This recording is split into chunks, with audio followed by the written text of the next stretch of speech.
নতুন সরকার গঠন হচ্ছে, একটা ইন্টারিম সরকার, অন্তর্বর্তীকালীন সরকার, এবং সেই সরকারের প্রধান হচ্ছেন আমাদের সকলের অত্যন্ত শ্রদ্ধেয় মানুষ প্রফেসর ডক্টর ইউনূস আলী, আরো শ্রদ্ধেয় ব্যক্তিরা এর সদস্য।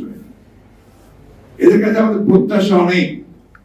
আমরা সবাই মনে করি যে এই ইন্টারিম গভর্নমেন্ট তারা অবশ্যই যৌক্তিক সময়ের মধ্যে তারা একটা নির্বাচনের ব্যবস্থা করবে।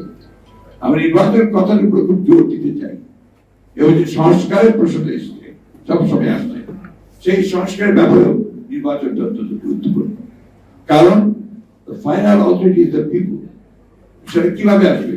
সেটা অবশ্যই নির্বাচিত পার্লামেন্টের মধ্য দিয়ে তাদের মাধ্যমে সেটাকে আসতে হবে, এর কোন বিকল্প নেই। সুতরাং কয়েকজন ব্যক্তি একটা সংস্কার করে দেবেন, এটা আমি বিশ্বাস করি না। আমি বিশ্বাস করি জনগণের অংশগ্রহণের মধ্যে তাদের মাধ্যমে কিন্তু সেই সংস্কার আসতে হবে। আমরা বিশ্বাস করি যে আমাদের এখন যারা ইন্টারিম গভর্নমেন্টে কাজ করছেন তারা সবাই অত্যন্ত আন্তরিক, তারা যোগ্য মানুষ, কিন্তু আমরা এটাকে আরো ভিজিবল দেখতে চাই, আরো দৃশ্যমান দেখতে চাই।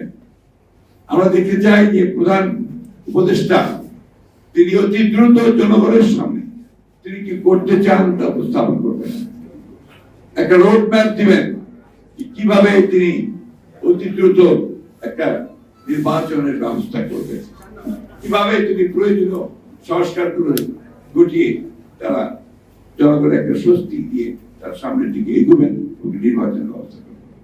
আমরা দেখতে চাই না যে সমস্ত ব্যক্তিরা হাসিনার পাশে থেকে, হাসিনার সঙ্গে থেকে তার দোষর হয়ে তারা মানুষের উপর নির্যাতন নিপীড়ন করেছে, লুটপাট করেছে, দেশের পাচার করে দিয়েছে, তাদেরকে আমরা আশেপাশে দেখতে চাই না।